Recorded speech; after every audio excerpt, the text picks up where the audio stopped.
प्रदेश के बनारस जनपद में एकमात्र दृष्टिबाधित कॉलेज जो इंटर कॉलेज है हनुमान प्रसाद, उस कॉलेज के बच्चों की लड़ाई विगत 10 दिनों से वो नौजवान साथी, हमारे छात्र साथी जो दृष्टिबाधित साथी हैं, दिव्यांग साथी, वो लगातार योगी आदित्यनाथ जी, नरेंद्र मोदी जी दिव्यांगों के लिए, हमारे जो दृष्टिबाधित बच्चे हैं, नौजवान साथी, उनके लिए अखबारों के माध्यम से, चैनलों के माध्यम से बड़े बड़े वादे करते हैं, लेकिन जब ज़मीन पे उनके लिए कुछ करने की बात होती है तो सरकार से एक तरीके से पल्ला झाड़ने का काम होता है। आज 10 दिनों से वो तमाम नौजवान साथी सड़कों पर संघर्ष कर रहे हैं, बनारस में संघर्ष कर रहे हैं, जिसमें अमूमन साथी नरेंद्र मोदी जी से मिल चुके हैं, जो अपनी समस्या उनसे बता चुके हैं। क्या 10 दिनों से नरेंद्र मोदी जी को इस बात का एहसास नहीं हो रहा है? और जो बनारस का प्रशासन है, जो प्रशासन आज आंखों पर पट्टी डाल के बैठा हुआ है, जो प्रशासन कानों में रुई डाल के बैठा हुआ है, उनको, इन नौजवानों, इन छात्रों को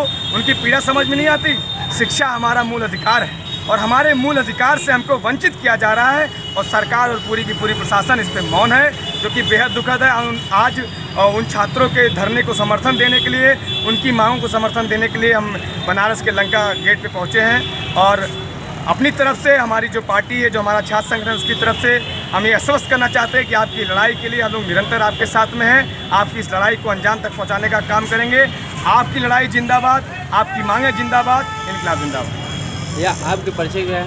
मेरा नाम वंशराज दुबे है, आम आदमी पार्टी की छात्र विंग CYSS का मैं प्रदेश का अध्यक्ष हूँ। मेरा शुभ नाम अभय कुमार शर्मा है और मैं एक stand up comedian, mimicry artist हूँ और जो विद्यालय बंद हो रहा है उसका मैं पूर्व छात्र रहा हूँ। और आज के दौर में जब ये सरकार तमाम तरीके से विकलांगजनों को दिव्यांग शब्द के रूप में परिभाषित करती है, एक नया नाम देती है, ऐसे में शिक्षा के अधिकार को लेकर के, शिक्षा किसी भी जीवन के लिए, किसी भी व्यक्ति के लिए, किसी भी समाज के लिए सबसे महत्वपूर्ण ताकत है, सबसे महत्वपूर्ण शस्त्र है।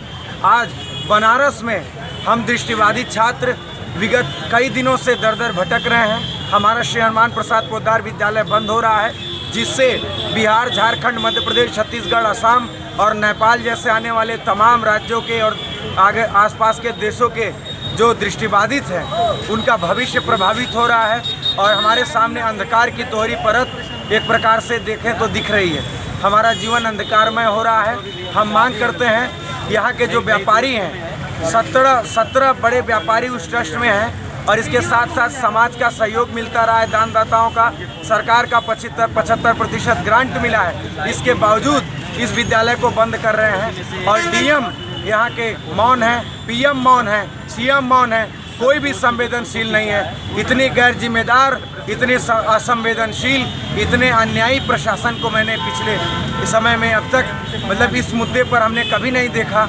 हम मांग करते हैं कि हमारा विद्यालय चालू कराया जाए और एक ऐसी प्रबंध समिति बनाई जाए, दी जाए, जो कि इस विद्यालय का संचालन सुचारू रूप से कर सके और जिन छात्रों को कक्षाएं बंद कर दी गई हैं, भटक रहे हैं, उनका रजिस्ट्रेशन करा करके और इसी सत्र से पठन पाठन का कार्य शुरू हो।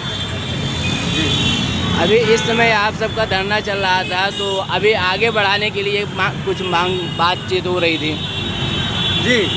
तो ये निरंतर हमारा धरना अपने काशीवासियों को अपनी पीड़ा बताने के लिए, ये जो शिक्षा से वंचित करने की पीड़ा है, हम जानते हैं कि जब हमारे साथ सरकार नहीं है, कोई नहीं आएगी, हमारे पास एक ही ताकत है, वो है जनता की ताकत। और काशी के लोगों ने ही अपने सहयोग से इतना बड़ा विद्यालय खड़ा कराया था और काशी के लोग ही हमारा साथ देंगे और इस लड़ाई में हमें जीत दिलाएंगे।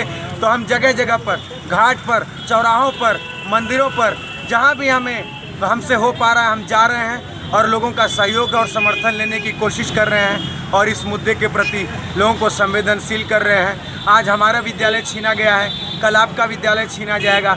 इसी तरीके से समाज को शिक्षा से वंचित करके भिक्षा के पद पर अग्रसर करने का काम ये जो सरकार कर रही है, इसके सरकार के विरोध में, इस विद्यालय के बंद किए जाने के विरोध में हम अपनी आवाज़ बुलंद कर रहे हैं और करते रहेंगे।